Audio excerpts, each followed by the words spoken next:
The sound of crashing stone shook me awake on a Saturday morning, a sound so violent it didn't fit into the quiet rhythm of my neighborhood. At first, I thought it was just construction down the street, some new house getting a remodel. But as the grinding roar of machinery grew closer, I stumbled out to the back patio and froze. My wall, the 12-foot privacy wall I had spent thousands of dollars on, was being torn apart by a bulldozer. And standing there with her arms folded, directing it all like she was running a royal ceremony, was Karen. Karen, the self-declared president of the HOA, the woman who had turned this peaceful neighborhood into her personal fiefdom. She was short, wiry, her blonde hair tied in a tight bun, and her mouth pursed into that permanent smirk of superiority she wore like armor. "Stop! What the hell are you doing?" I shouted, running barefoot across the patio. She didn't flinch. She didn't even look guilty. Instead, she waved her hand like I was interrupting her big reveal. The bulldozer's claw ripped down the last chunk of concrete, leaving dust hanging in the air. The wall that had given me peace, privacy, and safety was gone. Behind her, a few neighbors had gathered, clapping and cheering like she just inaugurated a new park. And then I saw it. Two men hauling in a massive, hand-painted board. Karen pointed, and they slammed it into the dirt where my wall had stood. The letters, crooked and smeared with paint, declared in bold red, "Community Swimming Pool. Open to residents." My jaw clenched so hard I thought my teeth might crack. "That's my pool, my yard, my property. You're trespassing." Karen turned then, finally gracing me with her full attention. She didn't yell, didn't argue. Instead, she gave me that smile, the one that always preceded a speech. "Your pool was creating unnecessary division," she said smoothly, her voice pitched loud enough for everyone to hear. "This neighborhood is about community, not selfish displays of wealth. The board voted, and it has been decided. This pool is no longer just yours. It's for everyone." The neighbors behind her murmured in approval. Some already started kicking off their sandals, kids squealing as they ran for the water. I felt my blood turn to fire. "The board," I spat. "There was no vote. There can't be. This is my backyard." Karen's smirk widened. "Well, maybe you should read the bylaws you signed when you moved here. Community assets should be shared, and that pool is far too big to be wasted on one family." I knew right then she was bluffing, twisting words she didn't understand. I had read those bylaws cover to cover. My house was grandfathered in long before the HOA existed. My pool wasn't in the HOA's jurisdiction. She knew it, but she also knew the power of public spectacle. And right now, she was winning. Kids splashed in the deep end. Adults dragged in lawn chairs. Karen strutted up to my patio table and set down a clipboard as though she was running a grand opening. "We'll be collecting small maintenance fees from each household. Don't worry, you're exempt. You've done your part by building it," she said sweetly. Rage boiled in my veins, but I didn't lunge, I didn't scream, because somewhere deep inside me, a colder voice whispered, "Don't fight her in anger. Crush her in silence." So I did the one thing Karen didn't expect. I smiled. "You're right," I said softly. "Community spirit is important." Her eyebrows arched, suspicious. "Good. I'm glad you understand." I turned, walked back inside, and shut the sliding door. But inside, away from their cheers and splashes, I leaned against the wall and let the fury pour out of me in silence. She had crossed a line no one crosses, and Karen had no idea what storm she had just invited into her life. For the rest of that day, my backyard became a public circus. Kids shrieked, parents grilled burgers on my deck, strangers left trash on my lawn. Karen strutted around like a queen, announcing pool hours and handing out fake schedules. By nightfall, my once serene yard looked like a cheap motel party spot. I didn't go out there again. Instead, I started planning. Step 1 was documentation. Early the next morning, while they still slept off their fun, I walked the perimeter with a camera. Every crack in the demolished wall, every pile of trash, every footprint across my flower beds, I recorded it all. Karen had left a paper trail too. The board, the clipboard, her printed pool rules. Evidence of trespass and vandalism was mounting already. Step 2 was allies. Not everyone liked Karen. Most tolerated her because fighting her was exhausting. But when I quietly visited a few neighbors the next day, I found resentment bubbling under the surface. One couple whispered about how Karen fined them $500 for painting their door the wrong shade of beige. Another man revealed she had threatened to sue him over a bird bath she called too flashy. People didn't love Karen. They feared her, and fear was leverage. Step 3 was the law. I contacted the city planning office and explained the situation, backing it up with photos. The official I spoke to nearly choked when I told him she'd bulldozed my wall without a permit. He promised inspectors would be out soon. But the real blow, the one that would shatter her throne, needed patience.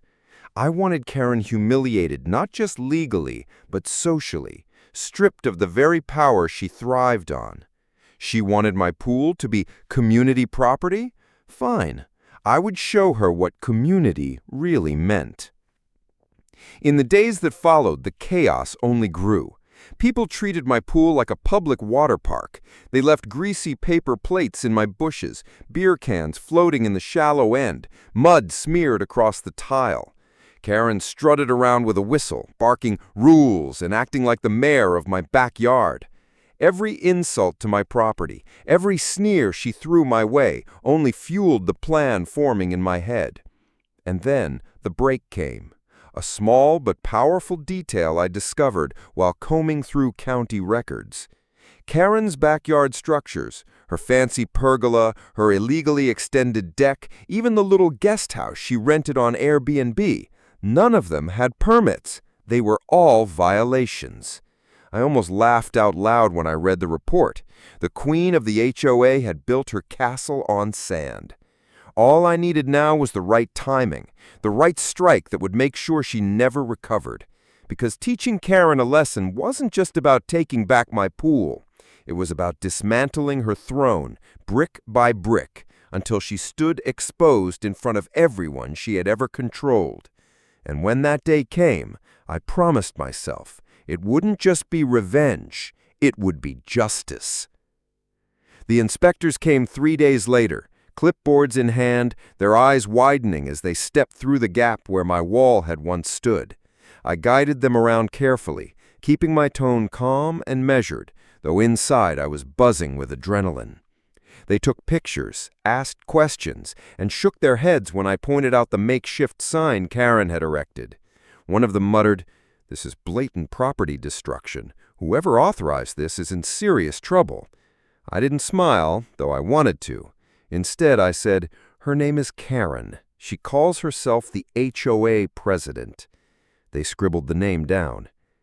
By afternoon, Karen was already storming up to my front door, banging on it like a debt collector. I let her pound for a full minute before I opened. "You called the city on me?" she screeched, her face red, her hair bun frizzing at the edges. I leaned casually against the doorframe. "I didn't call on you. I called on the bulldozer that destroyed my wall. If that leads back to you, well, that's none of my business." "You think you're clever, don't you? You think you can outsmart me?" I said softly. "I don't have to outsmart you. I just have to wait for you to trip on your own arrogance." She hissed through her teeth like a snake. But behind her, I could see some of the neighbors lingering, pretending to water their lawns, listening in. The cracks in her facade were beginning to show. That night, her anger burned brighter. She held what she called an emergency HOA meeting in her driveway, lights strung up, folding chairs lined in rows, her voice booming through a megaphone.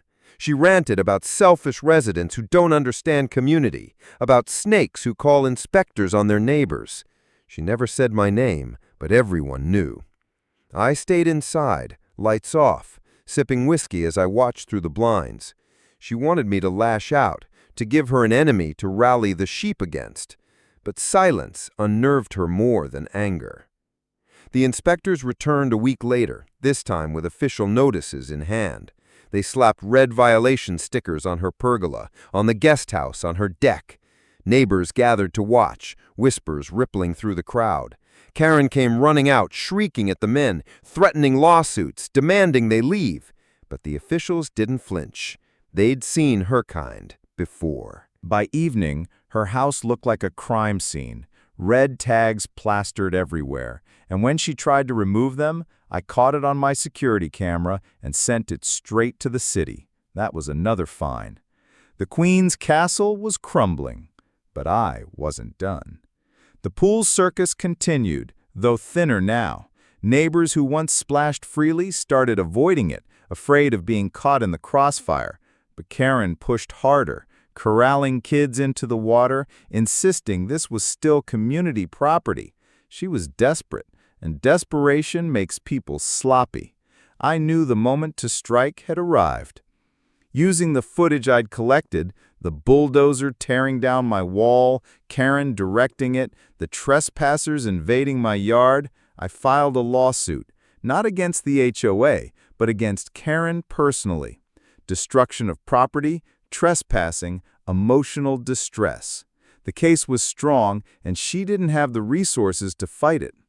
When the papers were served, I watched from my window as she tore them open on her porch. Her shriek of rage carried across the cul-de-sac like a siren. The following weeks were a war of silence. Karen stopped speaking to me directly. Instead, she scrawled nasty notes and left them on my mailbox. Traitor, snake, you'll regret this. I kept every one, sealed in plastic, more evidence for my case.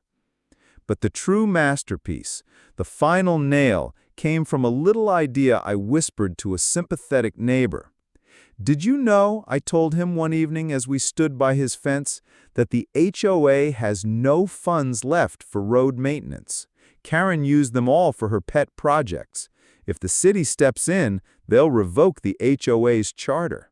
He blinked, stunned, and like all good gossip, the story spread like wildfire. Within days, half the neighborhood was buzzing about how Karen's mismanagement had drained the budget. Whether it was true or not didn't matter. What mattered was that they believed it. Karen's supporters dwindled. The next time she called a meeting, only 2 people showed up. When the court date arrived, she tried to swagger in like a queen, but the cracks were too deep. Her lawyer looked tired, underpaid, and unimpressed. Mine was sharp, hungry, and armed with a mountain of evidence. The judge's ruling was swift. Karen was guilty of property destruction and trespassing. She was ordered to pay damages, rebuild my wall, and cover my legal fees. But the money wasn't what I wanted. It was the humiliation. Word spread fast. Neighbors whispered, laughed, some even celebrated openly. The woman who had ruled with an iron fist was now a joke, her empire of fines and threats reduced to ashes. And then came the final twist, the strike I had saved for last. I approached the city with a proposal. Since Karen's guest house was condemned and her deck demolished, her backyard was now an open lot. Perfect, I suggested, for overflow community parking. The streets were cramped, residents complained about too many cars. Why not solve 2 problems at once? The city loved the idea, and because her property was now under violation liens, they had leverage. Within a month, workers paved over her backyard. They painted white lines, installed bright sodium floodlights that blazed through her bedroom windows at night, and a big blue sign went up. Public parking, open to residents. I stood on my rebuilt patio wall the first night it opened, watching the cars roll in, engines revving, headlights flashing. Karen's voice carried through the darkness, a high-pitched wail of fury. She shouted at the drivers, threatened to call the cops, but she had no power left. The queen was dethroned. My pool, once again private, glistened under the stars. The trash was gone, the laughter was mine again, and on my new steel wall, taller and stronger than the last, I had mounted a polished sign. Private property. Trespassers will be prosecuted. Every time I stepped outside, every time I dipped into the water, I felt the justice of it. Not just revenge, but balance restored. Karen still lives there, though quieter now. She walks fast, head down, avoiding the neighbors who once worshipped her. And every night, as headlights sweep across her windows and horns echo through her walls, she's reminded of the day she tried to take what was mine. She thought she could claim my pool as community property, but now her backyard belongs to the community. And me? I swim in peace.